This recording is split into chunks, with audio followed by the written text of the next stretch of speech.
Welcome to slide number 5, and this is also a very interesting game which is called Spell Game. It's a very engaging and educational game where the children take turns to correctly spell the words given on given prompts.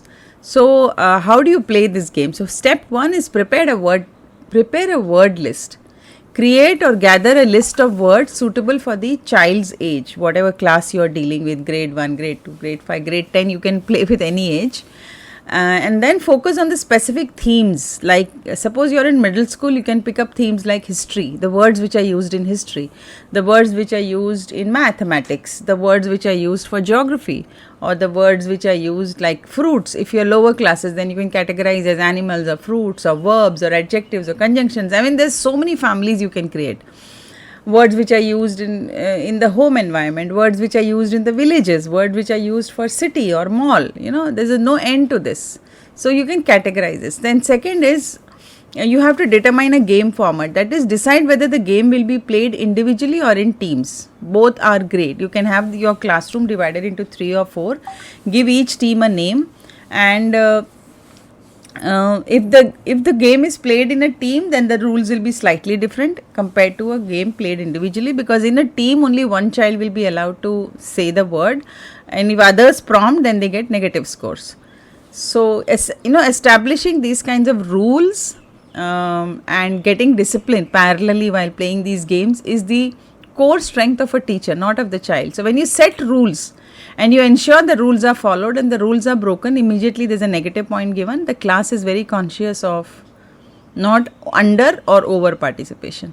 So explain those rules, and you can set your own rules in the classroom which suits best to your children's age appropriate rules.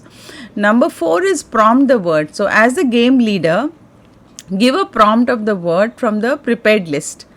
Say the word, spell the word elephant, or spell the fruit which starts with A, or spell the name of the country which starts with C, or spell the name of the country which is in Asia which starts with S. So these are kind of prompts you can create and make the child think, say the word, and then spell the word. And step 5 is the player or the child must spell the word correctly out loud, and it is essentially to pronounce the words clearly to avoid confusion.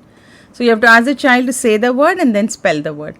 And in the end, how do you give scoring? So after the verification, that is after you have checked that the child has saying the spelling correctly, that is the time you have to say yes, it's right, and you give score. So every team gets a score.